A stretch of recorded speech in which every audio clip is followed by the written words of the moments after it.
Hello children, let me welcome you to the virtual class of the Brihan Mumbai Mahanagar Palika. My name is Shraddha teacher. Children, we are in the middle of this COVID-19 pandemic, and because of that we are not able to go to school, but that doesn't mean we are going to stop learning. So we are going to do many lessons which are very interesting from your textbook through the virtual class here. So let us do a lesson in English today. So children, our lesson for today will be a lesson in standard 7th. Subject will be English and the name of the lesson is A Crow in the House. It is lesson number 3.3 from your English textbook. Now children, read the name of the lesson again. It is A Crow in the House. So now you all know that the crow is a bird, but we hardly see a crow inside the houses of people.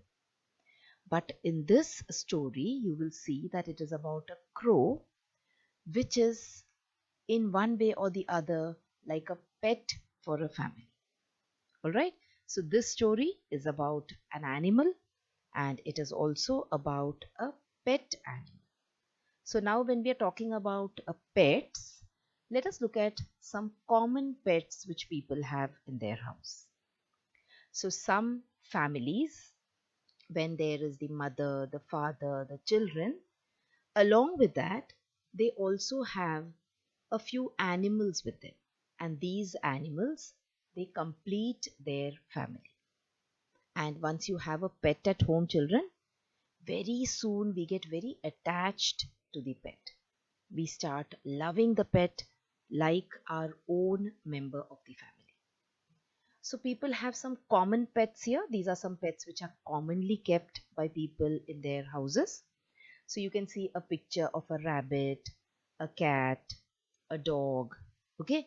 Some people, they also have tortoises as pets. And of course there are birds, there are fish. So all these animals are some common pets. So people usually keep these animals as pets in their house. There are some animals which are a little uncommon also. So some people, they keep toads as pets. Okay, you can see some squirrels also are sometimes they almost behave like the pets of the house. That is, when you call them, they will come to you. Okay, they will come and sit in your hand. They will eat from your hand. They might sometimes stay in your house also.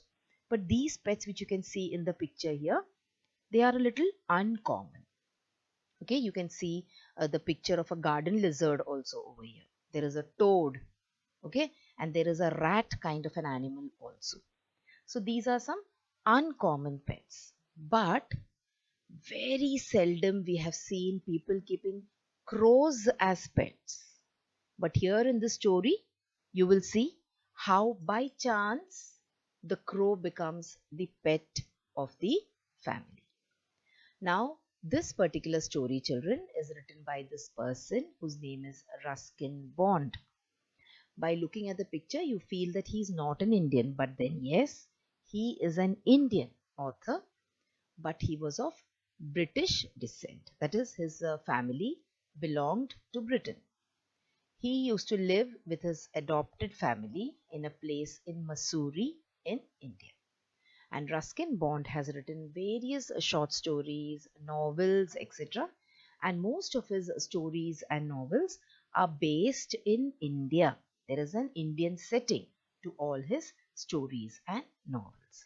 So come on, let us see the interesting story of the crow in the house now. And let us see how this uncommon pet, or how this animal which people usually don't keep in their house as pet, ended up being a pet of a family. So this is a story of a young crow that had fallen from its nest and it was fluttering about on the road. Now we see this very commonly. Sometimes there are these baby birds which do not know to fly. They have not yet learned to fly, but they happen to fall out of their nests. And sometimes very sadly they die, or they're eaten by some other animals. Okay, and if they happen to fall on the road, Then sometimes they come under the wheels of the car or the bike, etc. So similarly, there was this young crow which had fallen from its nest and it was fluttering about on the road. It was struggling to survive on the road. Now, it was found by the author and his grandfather. So you have the author here and his grandfather. They found that this crow is lying there on the road and they felt a little bad, and then they decided to take it home. So they took it home and they started feeding it. Now, see, we know that dogs, they eat pedigree, they eat roti and milk. Okay, but sometimes we do not know what to feed crows, isn't it? So they somehow started feeding the crow. They started opening its beak and they started putting in a little bread and milk. Okay, and they started using a pencil also in order to open the beak and push the food into the crow's mouth. That means they started to take efforts in order to see to it that the crow survived, that the crow did not die. All right. So somehow they started taking care of the crow. And you can see how the crow came into their house. So that is why the story is called Crow in the House. So the crow is not an animal which you can see inside the house, but here you can see that the crow, in one way or the other, it has come into their house. Okay. Slowly now, these people were taking very good care of him. They were showering a lot of love and care upon him. They were feeding him well. So slowly he started recovering and he made himself at home in the house. What is the meaning of making yourself at home? It means becoming comfortable. So the crow is not an animal which usually lives inside the house. It is not a bird which lives inside the house. But in this case, the crow started getting comfortable inside the house and he started recovering also. He started becoming better and better day by day. Now there was no way of getting rid of the bird. Now the author and his grandfather, they did not mean to keep the crow as a pet. They just wanted to save him from the situation in which he was. But now the crow was not ready to go away from there. And these people could not think of any way to get rid of the crow as well. Okay? Anyways, the crow started living in their house as if it was a member of their family. And then they decided to give him a name also. So they decided to call him Caesar. Okay? So now we have a crow who was found on the road, but now he is in the house. And the name of the crow is now Caesar. So they started calling him Caesar. And you will see that Caesar, just like any other pet, was soon joining them at meal times. Now, if you have a dog in the house, you will know that the moment you sit to eat, the dog will come and sit near your leg. Okay, so it will expect that you give it also, you share your food with it. So Caesar also started climbing on the table and sitting. Can you see here? The author is having his meal with his grandfather and Caesar is right there on the table, wanting a share in their meal. Caesar was also a very, very naughty crow. So he started doing a lot of mischief around the house. He started to become a nuisance actually. What is a nuisance? A nuisance means someone who is making trouble for you. Okay, so Caesar started becoming a nuisance now. What did he start doing? He would hop across the table to empty a matchbox of its content. See what he has done to the matchbox? He has simply opened the matchbox and he has turned it upside down and all the matchsticks are now scattered. See, it is such a headache if someone does things like this. You have to keep on refilling the matchbox, isn't it? He would rip the daily papers to shreds. What would he do? He would tear the paper to shreds. Okay, shreds means small pieces. He would overturn a vase of flowers. Now, wherever there would be a flower vase, and inside the flower vase there is usually mud, the soil, or there is water. So imagine if someone turns a flower vase over, the mud would come out and spread out all around, or the water will spread out all around. So this is how Caesar started becoming a nuisance. he started becoming a troublemaker around the house. Now, what will happen if these kind of things are done by the bird or the animal which you bring into the house? Immediately, your family members will start telling you that leave this from where you picked it up. Go, leave it and come, because it is causing a lot of trouble to us. Now, as it is, he was troubling the people in the house. He started troubling the people who were living in the neighborhood also. So, what did they do? They tried to keep Caesar inside a cage. You can see they bought a nice cage, and just like you keep parrots and lovebirds inside the cage, they tried to keep Caesar in the cage. But he was very angry. He did not like to be confined inside the cage. He did not want to live inside the cage. He was very angry, and he objected with fierce cawing. And you know the kind of sound that these crows make? It is very irritating to listen to.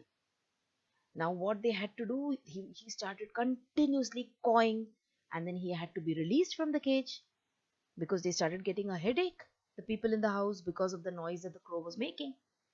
Okay, he once again started running around in the house, opening the matchbox and overturning the vase and shredding the pieces of shredding the newspaper to pieces. Again, he started doing all the mischief that he was doing. He also was back to troubling people. He started troubling the people in the house. Okay, he now started going to the neighbor's house also, and he started stealing small things, like for example pens and pencils and ribbons. You can see how he used to enter the neighbor's house. If the window was open, he used to pick up all these things and run back into his own house, and he started collecting all these things. Now imagine if your neighbor's pet starts doing this to you, what will you do? You will start taking objection. So now all the neighbors also were harassed. So Caesar became a nuisance, not only for the people who were living in his house, but also for the people who were living in the neighborhood. All right. He even managed to snatch sweets from children. So you can see here there's a general store, and there are children who are standing there and buying stuff for themselves to eat. Caesar used to see this, children having sweets and eatables in their hand. He used to fly and he used to snatch the sweets from the children. It was not as if he was hungry, okay, because the people in the home, they were feeding him well.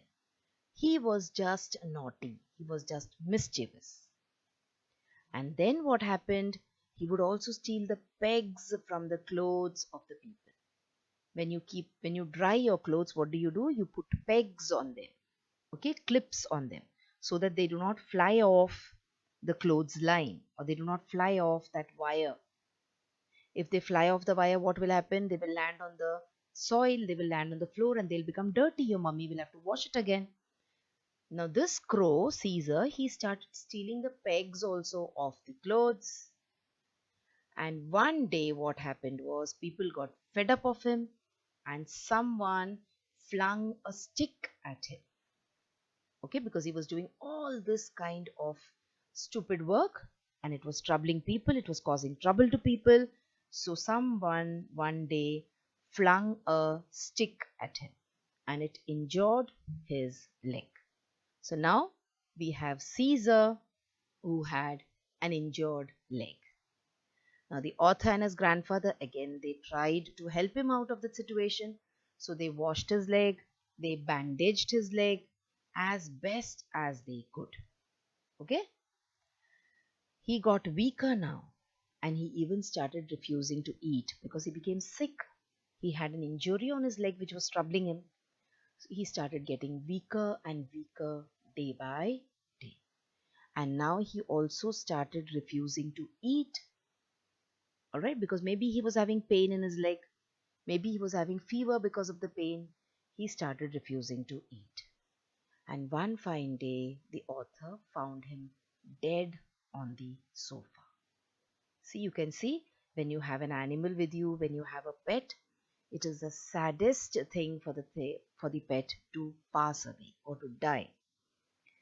When it troubles you, you feel angry, you get irritated, but then in one way or the other, you love your pet very much. And one fine day, the author, when he found him dead on the sofa, You can see the face of the author. The author is really very, very sad. Okay, and what did he do? He dug a shallow grave in the garden and he buried him there. And along with him, he also buried all the toothbrushes and clothes pegs and ribbons, etc., which naughty Caesar, had bought from other people's homes. Okay, and that was the end of the story for Caesar. So Caesar was a crow who was not even supposed to be a pet. But then the author had brought him home and he had given him lots of love. But then, because of this naughtiness, the quality of mischief that Caesar had in him, he met with an untimely end. He had this leg injury, otherwise, he could have lived for many, many years. Okay, so this is the story of the crow in the house.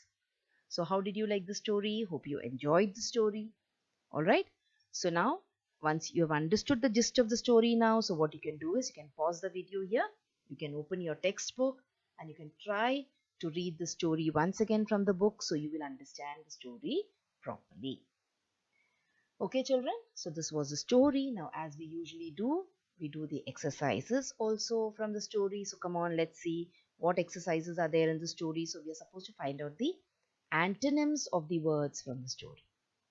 So which are the words here? We have motionless, captivity, frequent, dull, gentle, cooperated, deep and humble. So pause the video for a second. Try to find out the antonyms of these words and then come back and check the answers that I will just give you. So motionless, what is the antonym for motionless? Active or mobile. Okay, motional means something which cannot move. And active means something which can move a lot or which does a lot of movement. Then you have captivity. Opposite of captivity is freedom. Frequent, opposite is rare. Dull, opposite is bright. Gentle, it is harsh. Cooperated is opposed. You either cooperate with someone or you oppose someone. Deep is shallow and humble is proud. Okay, so these are all the antonyms of these words from the story. Let's go to the next exercise now. You have to find out the synonyms. So antonyms means opposite meanings and synonyms means words that mean the same.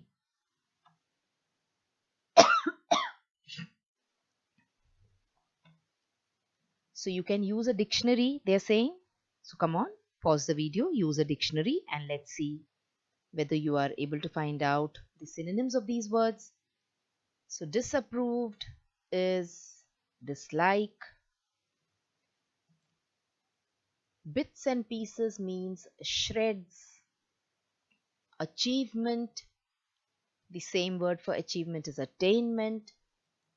Attracted is charmed.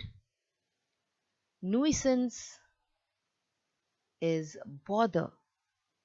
Mishap is accident. Controlled, the synonym is managed. And rebuke, the synonym is scold. Okay, so these are some vocabulary exercises from lesson number 3.3. Let's move on and see what other exercises are there. So now we come directly to the language study or to the grammar part where we have complement, subject complement and object complement. But before going to subject complement and object complement, let's try to see what the meaning of the word complement is. So a complement is a group of words, or it could be a word, you can also call it as a phrase, which completes the meaning of a sentence. Okay, so that is a complement. So let us see some further information about complement.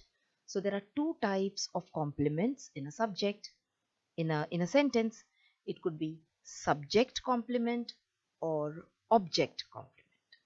So finally, what is a complement? It is a word or a group of words. You can also call it as a phrase which completes the meaning of a sentence. And what are the two types of complements? We have subject complement and object complement. Okay, come on, let's see what a subject complement is with various examples, and let us try and understand the meaning of object complement also with various examples. So see, this we will see what a subject complement is. Let us look at the sentence first. So the box is a present.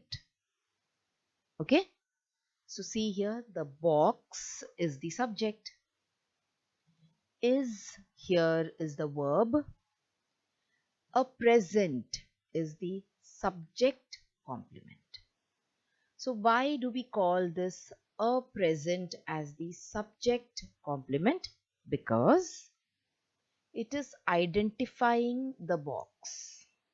So we already discussed that the box is the subject in this sentence, and a present, these words are telling you something about the box.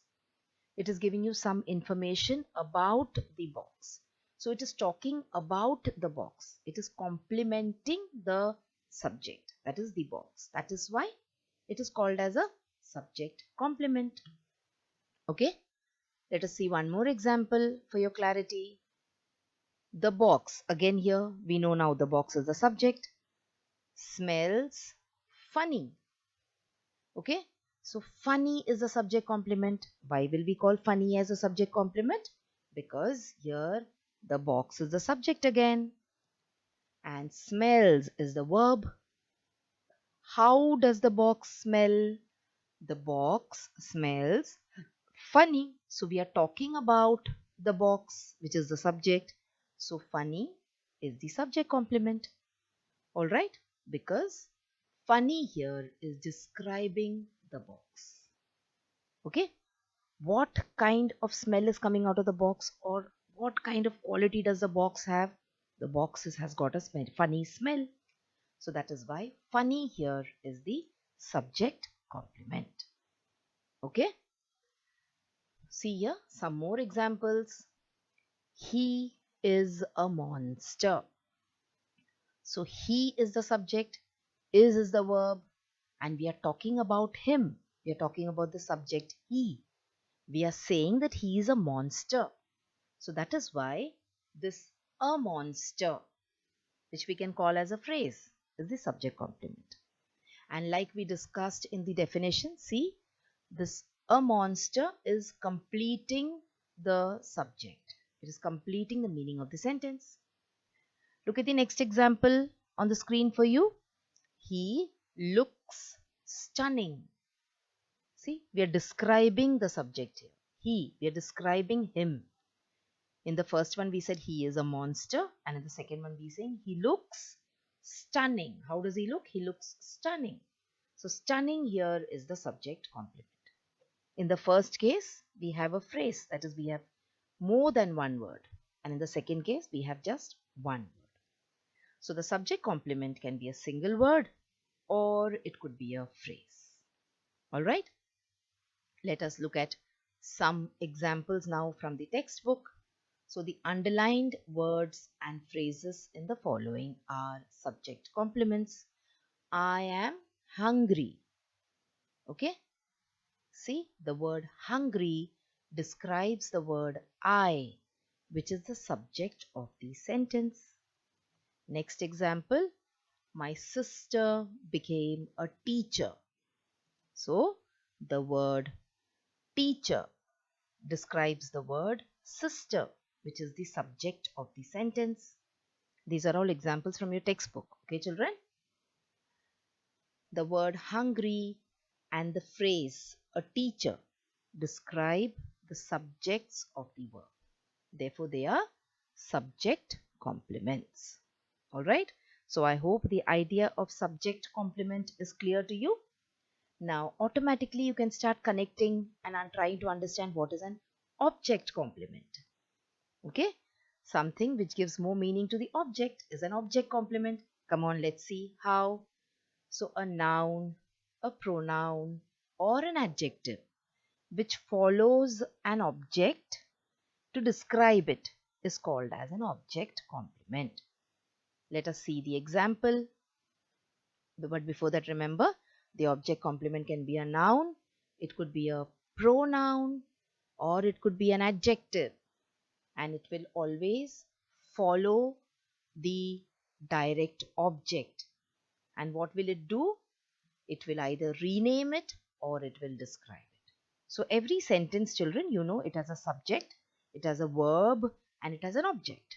Okay, this is the sentence structure of the sentence, like we have learnt in the lower classes. So now any word or group of words which describes the object is called as an object complement. Let us look at some examples.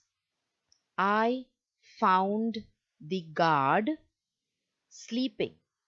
So see here, I is the subject, found is the verb, the guard.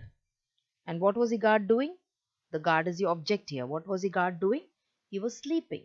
So sleeping here is the object complement. We all consider her unworthy. So we is the subject, consider is a verb, her is the object.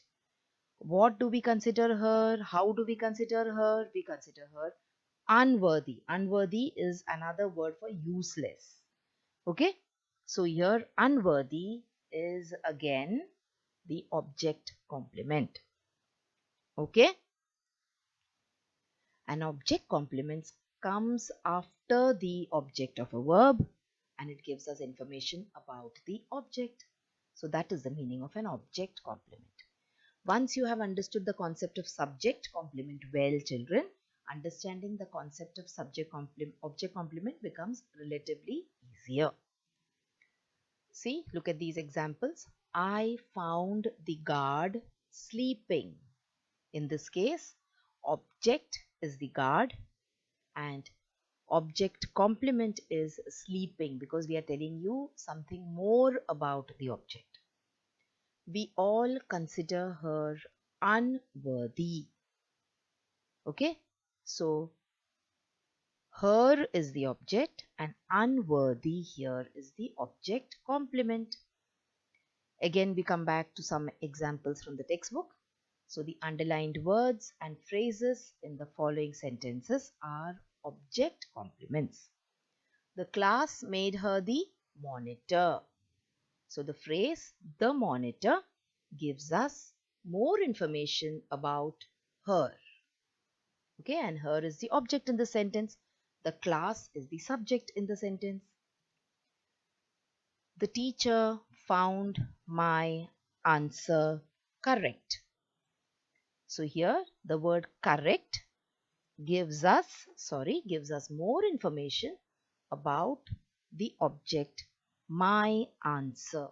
So that is why correct here is the object complement. Alright, children. So in today's lesson, we talked about Ruskin bond and we talked about some common and uncommon pets, and then we tried to see the story of the crow in the house. After that, we did some exercises also which are part of the lesson in your textbook. So that is all for today. So children, now you have watched the video. So after you watch the video now, you will have to complete a few simple tasks. Now you might have watched the video on your computers or your laptops or your mobile phones. Now after you watch the video, what will you do? You will please go to the description box which is given below the video. So what is the description box? See, the description box looks like this. Alright, and after you go to the description box, you will see that there are a few questions there. Now what are these questions about? These questions are about the lesson that we just learned or the video that you just watched. So what will you do? You will think back properly about the lesson and you will try and answer these questions and note down the answers in your notebook if you want. Okay? After that, we have another task waiting. You will also click on the link which you will find in the description box to fill up the Google form. So now what is the Google form, children? It is nothing but a simple form. There are a few simple questions there about the video which you just saw and also about yourself. So these are the tasks now that you will have to complete after you watch each video.